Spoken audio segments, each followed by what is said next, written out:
I welcome each one of you to the panel discussion, Remembering the Ancient Glory, organized by Disha Bharat as part of MyBHARAT Youth Campaign.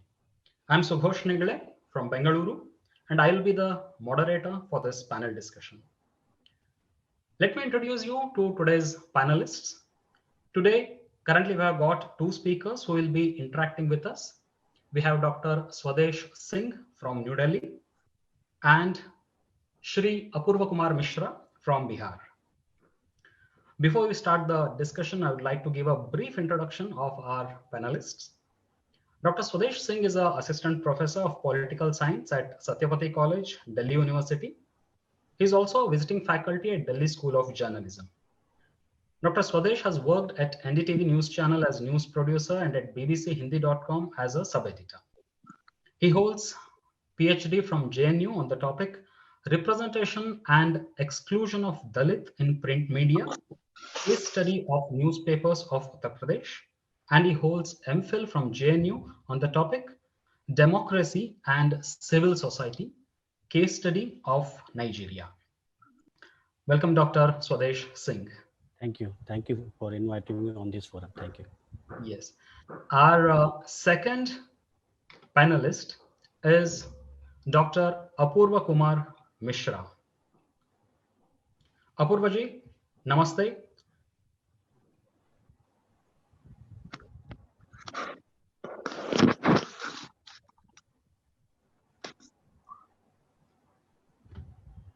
Apurva Kumarji is he's the editor-in-chief of India Law Journal and senior research fellow at India Foundation. He's also a faculty of law at Ashoka University and consultant at University of Chicago India Center. He holds a degree in law from National Law Institute University, Bhopal. Apurva is the founding member of Robin Hood Academy, RHA, which works to get surplus food from restaurants to the less fortunate people in 42 cities across 12 countries. Welcome to Apurva Kumarji also. My first question to all the panelists, I think Dr. Vinayachandra Banavathy has also joined. Welcome, Dr. Vinayachandra Banavathy. Let me introduce Dr. Vinayachandra Banavathy also to this panel discussion. Dr. Vinayachandra Banavathy is the director of Indic Yoga. Indica Yoga is a platform that offers authentic and transformative yoga experience. He holds a PhD on psychological insights in the Vedas from Pondicherry University. He has his master's in Sanskrit, English, yogic science, and applied psychology. Dr. Vinay Chandra travels across the world conducting courses, lectures, workshops on unique blend of yoga, psychology, and Sanskrit. Welcome, Dr. Vinay Chandra. Thank you, sir. Yes. My first question to all the three panelists, simple question, straight question, if I may ask, in one sentence, when I say, when you're remembering ancient glory, what comes to your mind first? Dr. Swadesh Singh, you can go ahead. Yes, this is main point even I want to discuss, means what the first thing which come in our mind, means when we say ancient, so what is the meaning of ancient? We need to define it in our own terms. What exactly has happened in last 100 or 150 years of intellectual discourse in India? If you see all the discoveries in or the research in history, that was done by British historians, and that was continued by Marxist historians. So they did that research with a sense of otherness and also to legitimize their empire. You must have heard about white man's burden theory, that Indians are barbaric, they are uncivilized, and we are here to civilize them. So when you say that terms ancient, so we need to work on that. We need to have our own frame of reference, our own sense of history. Actually, the whole debate is around that only. If you don't have your own sense of history, then there is basic problem. You cannot expect from some secularist whose understanding goes beyond not go beyond 100 years. Nehruvian and secularist who are the dominating players here in our intellectual discourse, or Marxist, means their sense of history does not go beyond 150 years, or Islamists, their sense of history does not go beyond 1400 years. They cannot go beyond 1400 years. Then last, the Christianity, their sense of history cannot go beyond 2000 years. So if you want to have your own ancient glorious civilizational tradition, if you really want to understand your ancient civilizational glorious tradition, you need to have your own vantage point. When I'm saying that our own vantage point, our own frame of reference, so that means we should have our own sense of history. We need to devise tools for that. We need to devise academic tools for that. We need to have our own understanding. Like, just last thing, that take example of socialism. Socialism is equal distribution of resources. Let me complete. Yes, yes. So okay, I'll just need one. So we'll have a discussion on this. Old yes. idea, but yes. Because Karl Marx gave a tool of scientific socialism, he scientifically came up with a tool called communism, and that's why communism became a reality even for 70 years. So we need to come up with some tools to have our own sense of history. Then we can able to define our ancient history, ancient glorious civilizational tradition. Right. So let's understand. That's a very good point that you have raised. Let's, for our convenience, let's take it as prehistoric, ancient, history, medieval, post-medieval, and the modern era. Let's not, get into the details of like what Christians or Islamists or other countries say. Let's, for understanding, let's take Bhimbetka also. It's our ancient glory. Why not? Why not dolmens of Hampi? 10,000 years, 12,000 years. Why not Krita Yuga? So for our understanding, let's take ancient as far as we can go in the history. Okay, in one sentence, what is that one thing that comes to your mind when I say remembering ancient glory? In just one sentence, what is that one point? Definitely means if you means in one sentence, if you say that our own sense of spiritualism, I will say that, and the sense of belongingness to this land, means it is spirituality. Spirituality is the ancient glory. Apurv Kumar Mishra ji, same question to you. In one thought, one Mahapurush, one incident, one one particular element from the history that comes to your mind when I say ancient glory. That's actually a very simple but a fascinating question, because when the topic was given to me for today's discussion, I was trying to remember where I've heard this phrase before, because it sounded very familiar.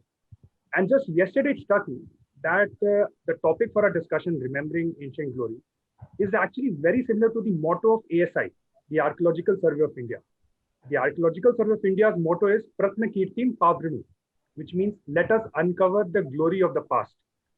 So I think the first thing that came to my mind when I heard this phrase, remembering ancient glory, was the motto of ASI, which was to uncover the glory of the past. But I think the larger point I want to make, which I'll make maybe later in the discussion, is that this burden, this responsibility, and also this privilege is not just relegated to one government institution like ASI. It is the duty and the privilege of the entire society to uncover the glory of the past. So I think that's right.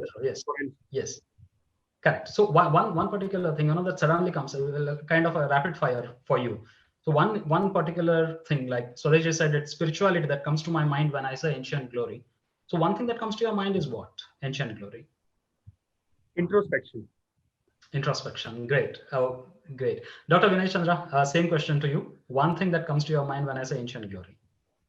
It's not an easy question because too many things comes to mind, but just to really pick out one thing, then I would definitely go with the richness, the exuberance, the variety of investment that has happened in every walk of life.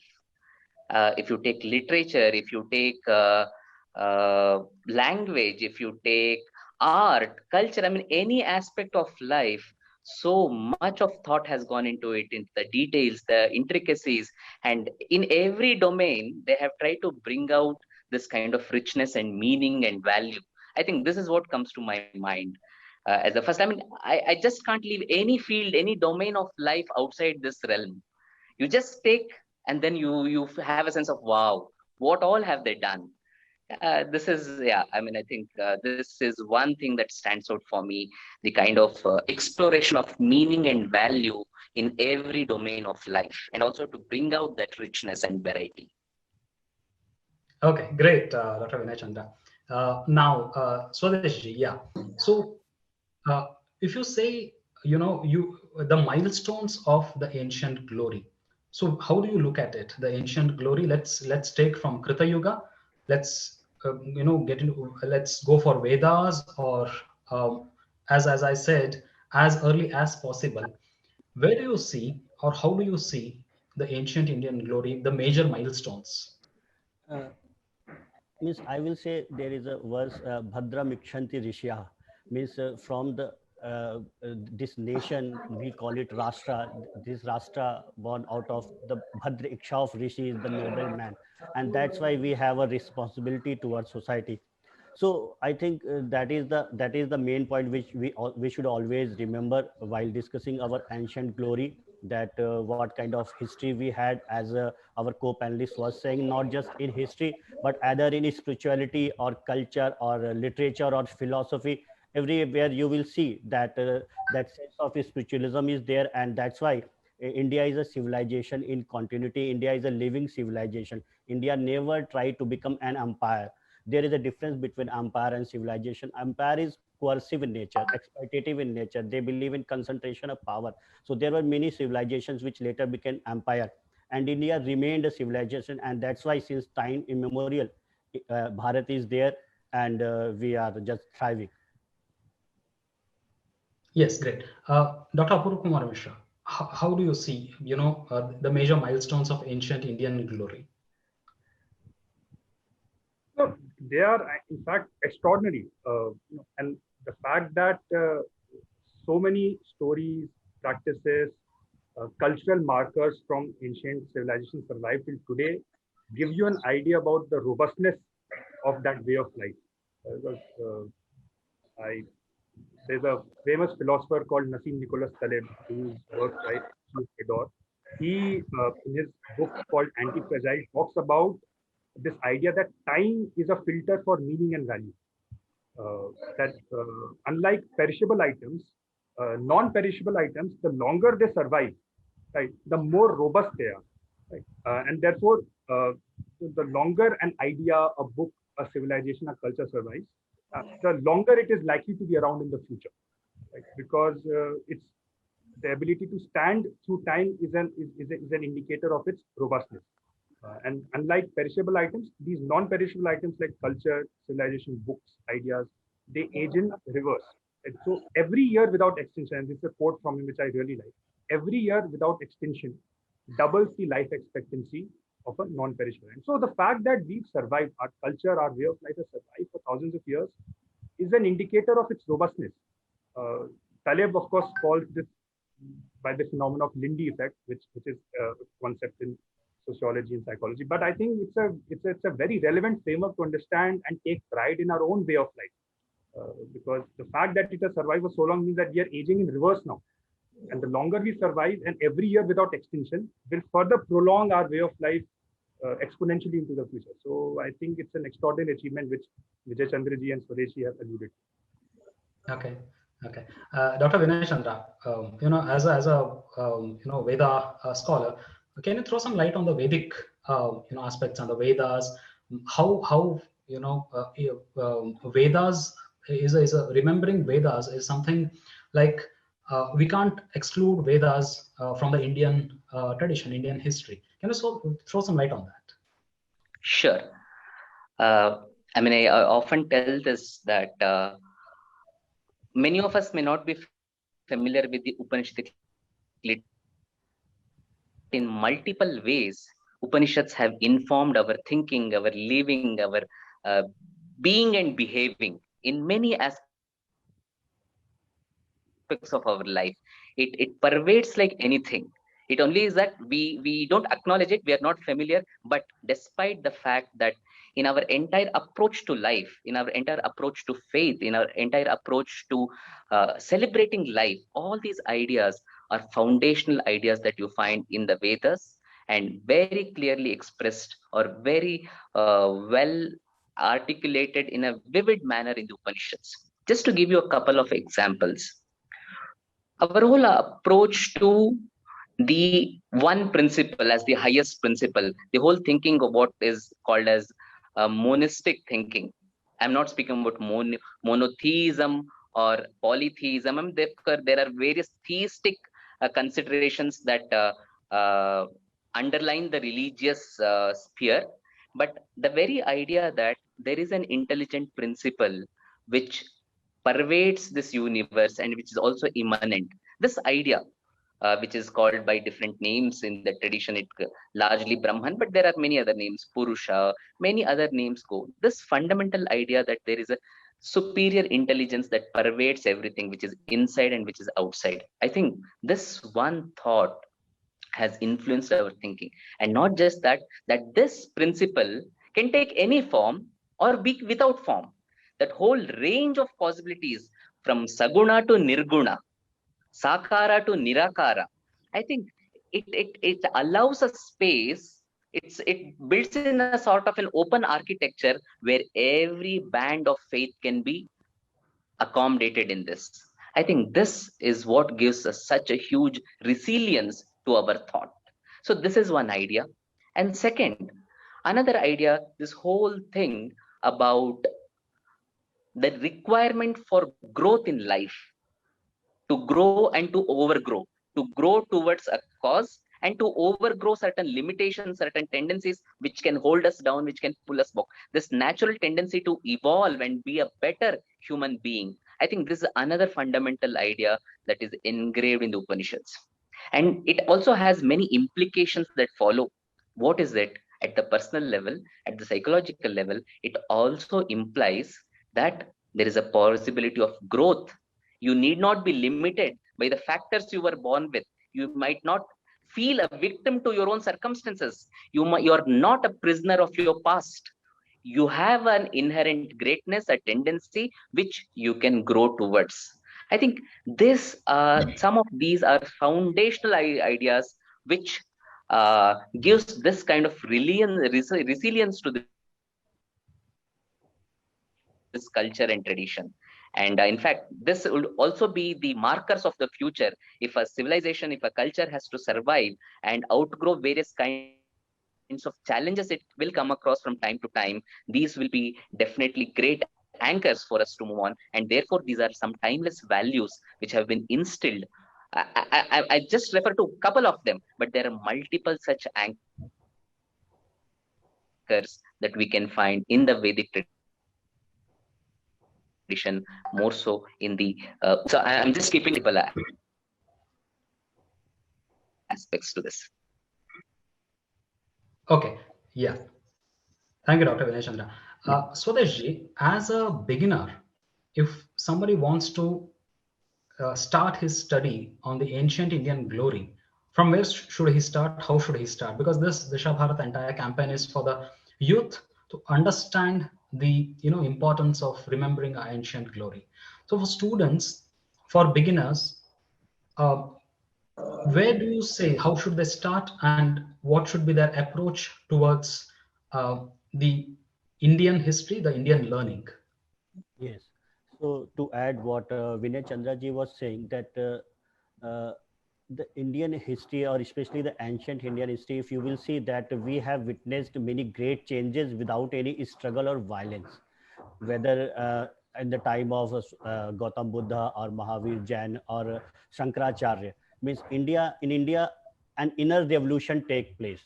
Means people get changed. Means Seleucus comes or Menendez comes and he becomes Milind under the influence of Gautam Buddha. So this kind of changes we witness, that non-violent changes and change at great level. So if any beginner or anyone wants to understand ancient Indian glory, so he should understand that what kind of changes took place within anyone, means at that point of time or even today.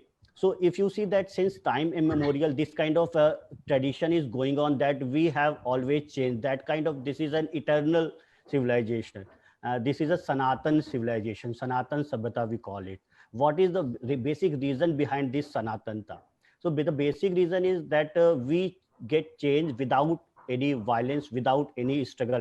If any struggle take place, that struggle take place inside Adhyay Atma ka, we called it Adhyatma spiritualism. So any beginner, any adolescent, if he or she wants to start, so he should start from there. So he should learn the biographies of our great spiritual leaders, because they changed our society like anything, without killing a single person, without having even a bit of violence in our society. And that the society changed a lot. If you compare with the Western society, even after French Revolution, just in 10 years the things became same. After so-called glorious revolution of 1688, things became changed after 10 years. This is what happened with Russia or US revolution. So the real revolution takes place with the individual, and this is what we have learned in thousands and thousands of years. And any beginner should start with biographies of our great spiritual leaders. Okay, okay. Apurva Kumarji, there is something called as origin, then there is a development, then there is a conservation and protection. Of course, there has been a lot of origins. In India, you take any science, you take hydrology, you take metallurgy, Vedas, scriptures, literature, aviation. I mean, we name it, we have it.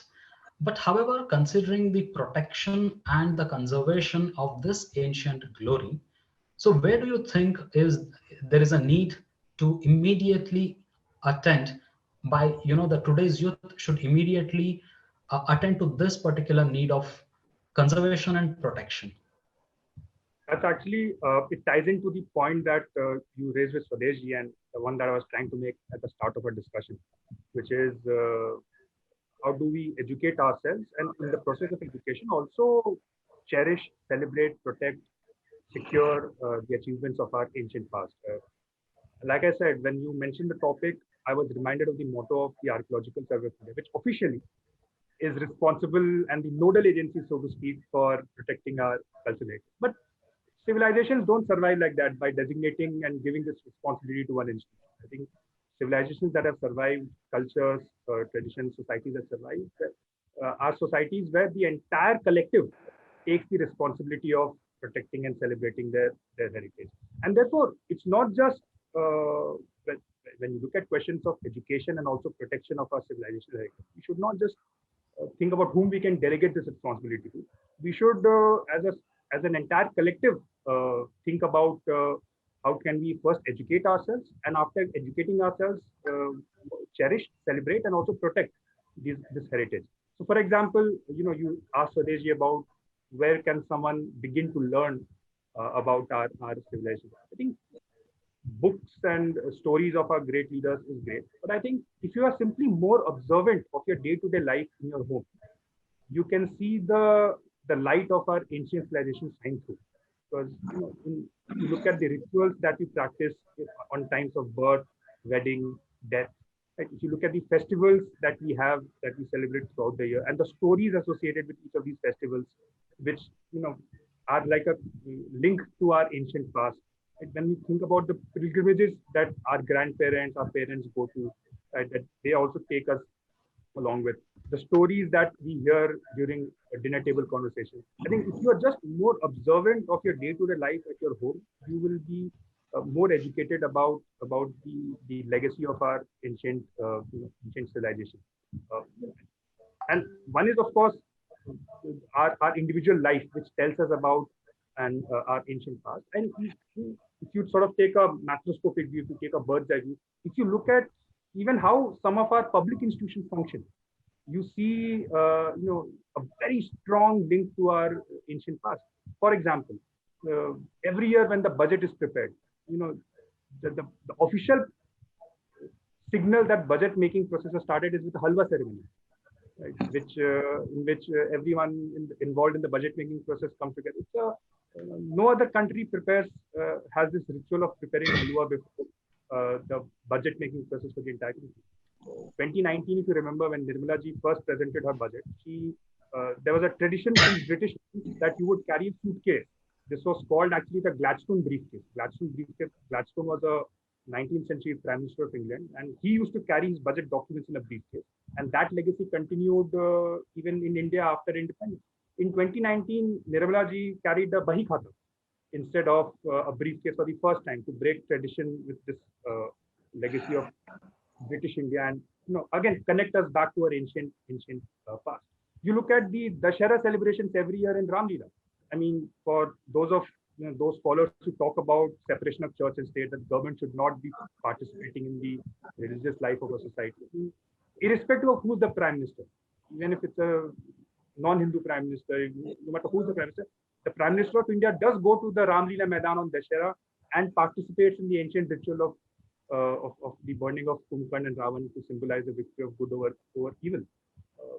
Tirupati, there is a Brahmotsa festival in Tirupati, and Vinayachandra ji will know this, where every year the Chief Minister of the state of Andhra Pradesh carries a vastram for the deity on behalf of the state and its people. Now, YSR Reddy, Jagan Reddy, they're all non-Hindus. But even they understand the importance of this cultural marker, and they perform this obligation by carrying the vastram to the deity at Tirupati temple on behalf of the state and its people. Forget all this. Look at the constitution. We look at the text of the constitution. But if you look at the original work of the constitution, every chapter in a constitution narrates an episode from our past. And the point that Swadesh was making, that we may be a modern republic, but we are an ancient civilization. Nowhere is this point better explained than in the text of our original constitution. If you just look at the calligraphy and the illustrations on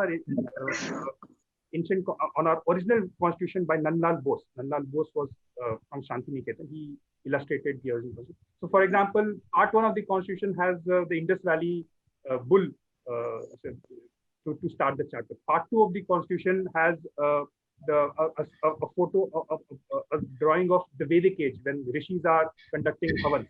Part 3 of the constitution has an episode from Ramayana where Bhagwan Ram, Lakshman and Sita Ma are returning from Lanka after defeating Ravan. Part 4 of the constitution, which talks about directive principles. That chapter starts with the famous incident in Mahabharata when Krishna and Arjun have a conversation. There are chapters in the constitution which begin with Buddha's life, with Kavir's life, Shivaji, Guru Gobind Singh. So even at the founding moment of our republic, our founding fathers and mothers were very clear that we have to establish a link to our ancient past. And so this idea that we are a modern republic but a civilization in continuity, what Swadesh talked about, was seen even during the deliberations of the Constituent Assembly, when our founding fathers and mothers said that we have to establish this link to our ancient civilization. And no better way to do it than to capture the most important episodes of our ancient civilization in this book, which will govern public life after independence. So, I mean, I could go on. That is the best way. Yes, that is the best way of, I think, protection and conservation of, the ancient glory, I guess. Dr. Vinayachandra, as far as Vedas are concerned, can you, share some thoughts on how the Vedas are being protected, in terms of oral tradition or in terms of digital traditions, and are they available to our youth to study if somebody wants to study Vedas? So what are the opportunities available, both the conservation part as well as the opportunities to study Vedas? Sure. Before answering that question, I would like to just say that I completely agree with Apurv ji when he said, if one is a keen observer of life here, whichever aspect of life, you can see that living tradition that's there. Just one need to open one's eyes and be receptive to all that is coming his or her way. I think Apurv ji brought it out in a very beautiful manner. Thank you for that, Apurv ji. Coming back to the second question, your question on the Vedic heritage, what do we have? How is the preservation happening? Just some rough idea to share. Like in one of the earliest texts of MyBHARAT attributed to sage Patanjali, there is a reference that at his time, there were 1,131 branches of Vedic learning, 1,000 alone belonging to Samaveda tradition. So this is spread across all the 4 Vedic traditions. There used to be different recessions, branches within each of the 4. So some Veda had around 1,000, others had about cumulatively about some 101, 131, something like that. And today, it's an unfortunate thing that only of these 1,131 branches, about 8 to 10 are alive in the living tradition, where it is being taught. See, there could be something that is recorded or some text, but Vedas are a living tradition. For much of the history, there have been an oral tradition. They are not preserved through books. Of course, books have come, texts have come, they have been printed, but for a large part of the history, and I think this is something we just don't know how important this is, but we need to acknowledge and understand it as oral history or oral tradition. We have preserved the Vedas with minimum omission and with minimum distortion for thousands of years. If to go by the latest researches, like there are different theories. Of course, at some point of time, it was believed that around 1500 BC or maximum 2500, that was the Vedic period. But with latest researches, which is being pushing behind and behind, especially with involvement of or the understanding about the Saraswati River, Saraswati civilization, the date has gone much beyond. So at least for 5,000 years, we have this oral tradition. It has been maintained in such a meticulous manner. And this was not by accident. We need to understand that this whole tradition was maintained in this way by design. And that's where you come across the whole various approaches to the learning of the Vedas. For example, the plain chanting is called as a particular kind of a Samhita Patha. But that's not the only way. There are Jata, Ghana, Shikha, Rekha, Danda, Mala, different ways of chanting. So forward, backward, I mean, they really devised methods which had minimum probability of mistakes. So that in that efficient manner, systems were designed, pedagogical approaches were designed, and institutions were built accordingly so that this heritage is preserved and transmitted. And therefore, at least we have about 8 to 10 recessions which are alive, well kept till this point. But at this point, definitely there is much more to be done about this. There have been attempts to record the recessions, the branches where there are not many teachers available. So recordings are going on. IGNCA and some agencies have also come together to preserve, to record. And with Namami, that is the National Manuscript Mission, wherever manuscripts are available, preservation, digitization is happening. But I don't think these could be the primary efforts. The primary efforts would any day be a revival of the Gurukulam system, where this is transmitted as a oral living tradition.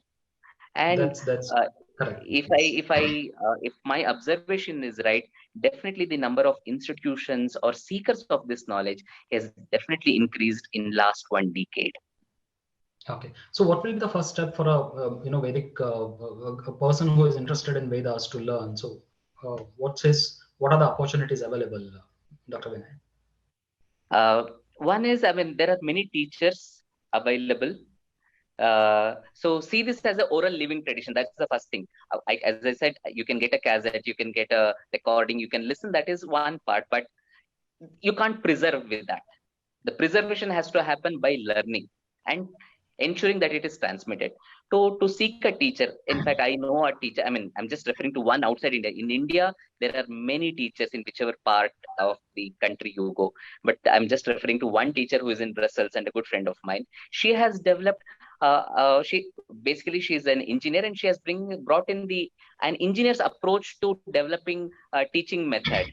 So in this way, she is helping people learn, understand the variations of the swaras, coming up with material. So what I'm trying to say is, as Apurvaji was saying earlier, if we just look around, there are various sources available today. And with the digital technology, with the kind of opening of the world that has happened, we need not even go far. It's not even difficult like earlier days. technology has enabled us like anything to access our own heritage. So look for a teacher and start with simple mantras, Shanti mantras, for example. And even just to understand the meaning of it, it just gives you a sense of wow. I mean, how lofty were our ancestors in their thinking? What kind of value they were trying to bring into life? How their every approach was to bring in more meaning into everything that they do. So this sense of wonder, curiosity, coupled with an experiential exposure to actual learning, I think this would be a good starting point. Okay, yeah. Swadesh ji, there is always an argument that the main reason for the people to forget about ancient Indian glory is not the invasion or not the anti-India propaganda or not the outside forces, not the external forces, but it is we ourselves who have forgotten our ancient glory and we are not, proud about our past. Do you agree with this? And if yes, then what is the solution for this? How to protect instead of blaming others, instead of blaming the anti-India propaganda, the international agenda? What is it that we have to do to continue with our legacy? Yes, means first and foremost that I'm totally agree that there is a propaganda going on, and that is to demean Indian culture, tradition, and definitely the glorious past.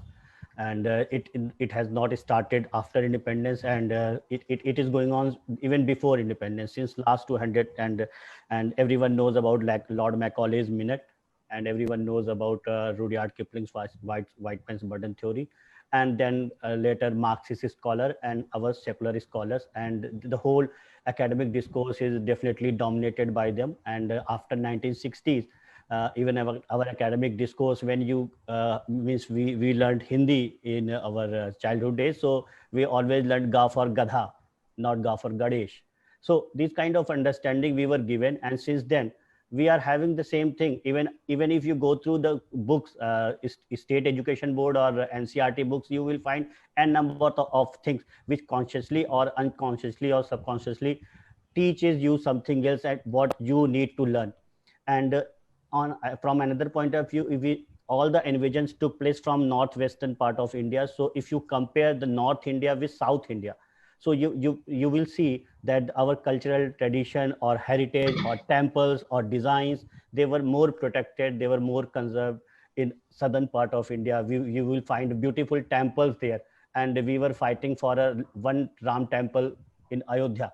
So you cannot say that this is a false propaganda, that no anti-India propaganda is going on. Definitely an anti-India propaganda is going on, but duty and onus is on us, that how should we move, how should we move. Means the thing is that we are very uniquely situated, as Apurva ji was saying, that we are a modern democracy and ancient civilization. So we are on a project of transforming an ancient living civilization into a modern welfare democratic state. And here lies the problem, because the basic understanding of Bharat Varsh is society based, not state based. State is coercive in nature. This, I'm not saying that states were not there. States were very much there. Even Mauryan Empire was there. Samudragupta was there, and Rajendra Chola was also there. Bappa Rawar also made conquests since till Central Asia. But the core of Indian society was lying in our society. So that is the crux of our culture or tradition. So whenever you think that only state will come and protect our culture or tradition, then we are at the side of problems. State in Indian knowledge system, state plays only the chaturthansh, the one-fourth part of the whole discourse. So our society definitely has a role, as Vinay ji was saying, as Apurva was saying, and definitely because we are living in a modern democratic system, so state also has a role to play. Like our culture ministry has set up a committee which has to find which is working on 12,000 years of Indian history, whether it is there, and how should we go about it. So state definitely has to play its role, as Vinay ji was saying about National Manuscript Mission. because no single individual or no single entity can take up all these kind of projects. IGNC has its own responsibility and different institutions have their own responsibility. So we need to find out. We don't just follow the Western framework that, okay, this is ancient history, this is medieval history, and this is modern history. Means their medieval history might be their ancient history might be our medieval history, because our history goes till 4,000 5,000 years back, even 10,000 years back. So we need to, that's why I started with that only, that we need to create our own frame of reference, our own vantage points. Then it will become easier for our children, our young generation, or our scholars to move forward. Right. Thank you, Swadesh. Apurvaji, is ancient Indian glory, is the golden era for India, is it over or is it yet to come? No, our best days are yet to come. Henry Ford, the famous 20th century businessman who is actually the godfather of modern capitalism, he had a famous quote where he said that the only history I'm interested in is the history that we are making today. So I think there is a lot to learn from our ancestors and from our way of life. But civilizations which believe that their best days are behind them eventually collapse. That we cannot, we have no option but to believe that our best days are yet to come. Otherwise, the alternative is the decline and eventual collapse of the civilization.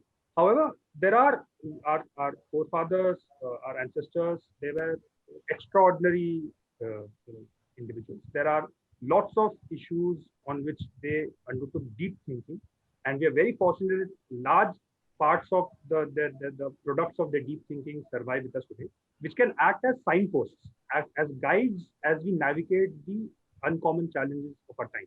And this is where I want to make a slightly counterintuitive point. There is a tendency to sometimes, hero worship. And when you ask me what is the one word for you symbolizes Indian civilization, the word I chose is introspection.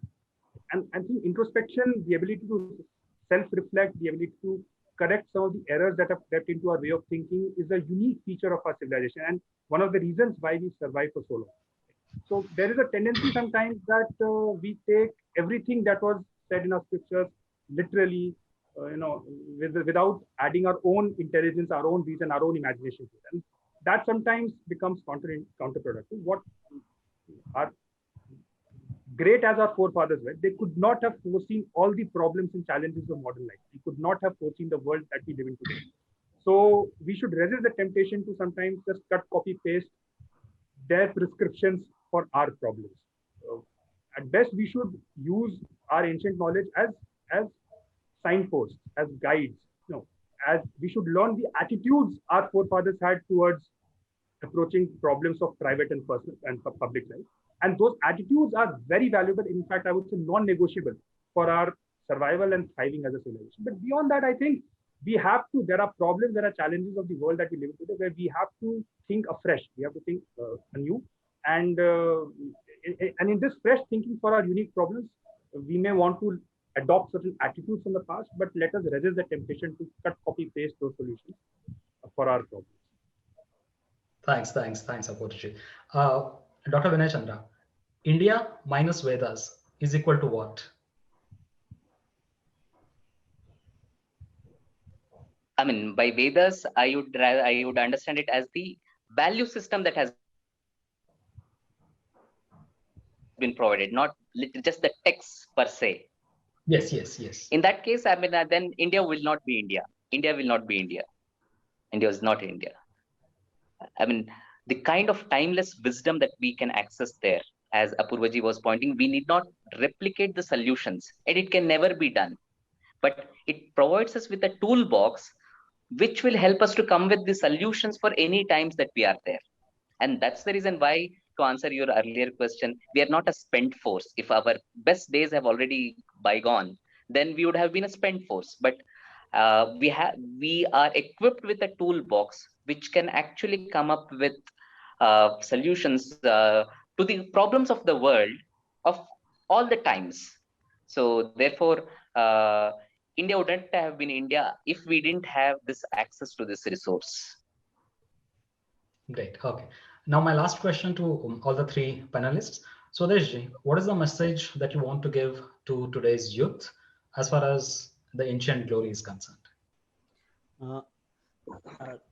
Means what I want to say that we have to present, and the responsibility is on them also, that how to present our ancient glorious tradition in a modern fashionable way to generations to come. Means we are doing our bit and they have to do their bit in their own language. So means whatever is the fashionable thing today, so we have to present our ancient glorious tradition in that manner which they like the most. Right. Apurv. Sughosh, actually, there are two sort of points that I wanted to make on this question of what is the message we have for I mean, we are organizing this program, this topic for an audience primarily consisting of youth. And I think the reason we felt the need to have a discussion on this topic is because there is some sense that existing scholarship does not do justice to our rich civilization and heritage. And one reason for that Swadesh so eloquently talked about is the way our history has been written. I mean, we sometimes forget that historians don't stand above history. They are also products of their own places and times. One of the most famous and controversial historians of the 20th century was this gentleman called E.H. Carr. He was an extraordinary individual, was a diplomat who participated in the peace conference of 1919, was a IR theorist whose sort of famous book, 20-Year Crisis, explains some of the concepts of modern international. And he was also a great historian, wrote a 10-volume, I think a 10 or 12-volume work on the history of the USSR. He gave a series of lectures in Cambridge University on the topic, what is history? And he converted those lectures into a publication where he explained this problem that Swadesh, you and Vinay also sort of touched upon, which is that we are at the mercy of historians as far as our history is concerned, and historians are not objective entities. He beautifully explained this with the concept of what constitutes historical fact. One of the key themes in his lectures and also in the book is what constitutes a historical fact. And he says that there are actually two categories of facts. One is facts of past, which historians think is unimportant, and one are historical facts which historians decide is important. And of everything that's happened in our past, which facts are put in the first category, which is unimportant, and second category, which is important, is up to the discretion, biases, prejudices of the historians themselves. And therefore, he sort of critiqued the approach of historians in writing history, saying that don't think that you are above history. So you must be, and he tells the layperson also that you must be very cautious about how you digest the information that historians give you, because they have arbitrarily decided what events from our past constitute simply unimportant quote-unquote facts of past, and what incidents, events constitute important historical facts. That distinction between these two categories is an arbitrary choice of historians. So let us not be limited by what historians so far has told us about our past. And so which is why I think discussions like these, topics like these need to be sort of talked about, discussed regularly in our public discourse, especially for a youthful audience, because we should not, history is too important to be left to our historians. Right? The second thing that I want to say in conclusion is something which ties back to the first question you asked us about one word which summarizes my sort of thinking on our history, which is introspection. And I'm reminded of this quote by one of the greatest sons of Mother India, Lord Buddha, who very famously said that believe nothing, no matter where you read it, who said it, no matter even if I have said it, unless it agrees with your own reason and your own common sense. Right? So this idea of introspection, thinking for yourself, is a intrinsic, non-negotiable part of the Indian way of life. And I hope that students, young people who are listening to our conversation learn this important value in their own lives, and have a critical eye on everything that they read and consume about our past, our present, and also our future. Thank you, Sughosh. Yes, thank you. Dr. Vinay, your message to the youth on this topic. Maybe taking a cue from Apurvaji, I'll also have two responses to this question. One is the best thing about this period, especially youth, is they are of a completely different mold than what it was earlier. At the 75th year of Indian independence, and generally as we see around the world, this is a much more confident generation that is coming up, and they're also seeking things that are authentic in nature. So all those kinds of burdens that were there with the earlier generations, of it could be self-imposed limitation or lack of confidence, or even the pressure that society had on them, all these things no more hold bearing on the youth of today. They're out there to seek what is authentic. And I would only like to add, in this seeking of authentic, they should go beyond the appearances. And if they can remain true to this pursuit that is there in all of them, they'll definitely, I mean, they just cannot miss this beautiful connect that they can have with the Indian tradition, Indian culture, Indian history. So it will definitely touch and transform them. So therefore, there's a lot of hope on the pursuit of authenticity that the youngsters have today. So that's why I believe in it. And definitely, of course, there are some times when we feel anxious, we feel worried that what will happen, whether they'll be able to carry this or connect with this. The anxiety, there are reasons for anxieties, but going beyond anxieties, I think we are in one of the best times of history where youngsters are looking for authentic stuff, and in that search will definitely take them to what India has to offer. And that's where our best days are yet to come. And the second part is, this is a more of a practical suggestion, is that as a youngster, someone who is seeking, who wants to learn, invest yourself in any one of the aspects. For example, if you are interested in languages, so there is any sort of interest in language, any of the Indian languages over and above your mother tongue, or if possible, invest in Sanskrit. I think that would be the best investment that one can have. And today there are multiple options, possibilities, access to learn Sanskrit. And this will definitely give you an opening, a key to a completely different world. It allows you that access, and it empowers you to get into this annals of history on your own accord, rather than going through the second-hand, third-hand translations and all the complications that it might create for us. So invest in any aspect of the living culture, and more so with language, and if possible with Sanskrit, and that will definitely open a new world of experience. And again, this should not be seen as a thing of past. This is not a museum relic. We are very fortunate, and it's, I think, perhaps the only civilization which can state with some sense of authority and confidence that we are a living tradition, a tradition which is carried for more than 5,000 years. So we'll not look at our past as a museum relic. That's of no value. I mean, I can create a museum, I can preserve things in a comatose stage, but that's of no value. It has to be a lived tradition. And fortunately, we are in a position to connect to those aspects of the tradition. And that's the area where youth should invest themselves into. Right. Thank you, Dr. Vinayachandra.